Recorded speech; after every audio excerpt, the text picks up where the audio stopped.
2010 کې سیلاب راغلی او ډېره تباهي کړې وه. بیا په 22 کې راغی، بیا په 25 کې راغی، د هغې نه په منځ کې مې یو کال کې راغلی او زما نه هېر دي. خو ډېر تکلیف دی، خاص کر زما ته ډېر احساس ځکه دی چې زموږ د خوړ په غاړه باندې موږ اوسېږو. زموږ یونین کونسل تقریبا 90% زموږ د خوړ په غاړه دی. کم لنډیکس چې دی، کم لنډیکس بنګلادیش دی، بیا مانکوټ بنګلادیش دی، ملاو آباد دی او مقام باغ دی. نو تقریبا ښه پوره دا کم ځای کې چې موږ د فیض آباد کې ولاړو دا ځای هم د خوړ په غاړه دی. موږ دې پسې منډه تړله وواله، ریکویسټ وکړو سی ایم صاحب ته، حکومت طرف ته. هغه پیسې موږ د سوات 1 دپاره تقریبا 91 لک روپۍ دي، دا ټول کروڑ روپۍ دي.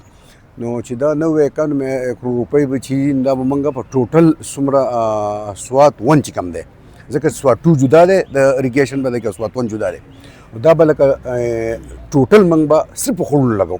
او په خوړونو به څنګه لګو چې دې خوړونو ته موږ دا سپیس کوو، د طالبو ته کول، او بله دا ده چې دا لاندې طرف ته به یې 4-5 فوټه جواره کته به ځو.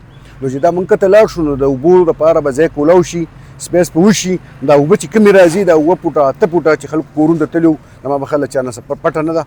او ټول زموږ خویندې میاندو ته ډېر غټ تکلیف و، زموږ مشرانو ته تکلیف و، موږ ته تکلیف و. نو د هغې نه موږ وګڼله چې یاره موږ مخکې خپل یو داسې کار وکړو. نور کارونه د الله دی، انسان خپل کوشش کوي. موږ همیش دپاره په 2015 کې هم دا خوړ صفا کړی او د هغې نه بعد نو صفا شوی.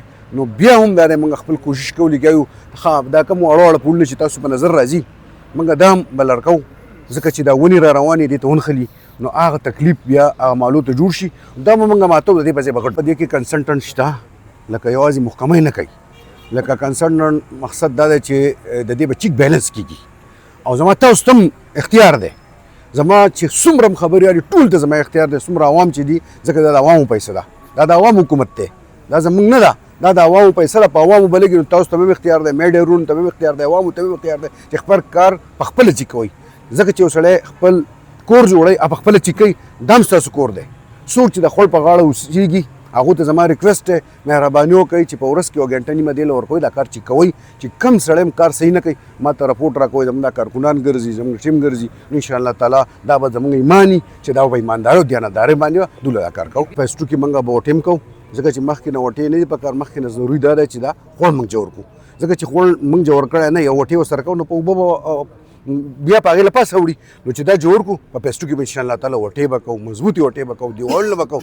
انشاءالله زما د الله نه امید دی چې په دې ټینېور کې به زه دا خوړ ټول منګوره چې دا بالکل زه مضبوطه جوړوم. او بیا هم نظام الله چلی، زه به خپل کوشش کوم چې د خلکو ته څنګه چې په 2015 کې به ما کار کړو دغه شانتي به د هغې نه ډبل کار کوو.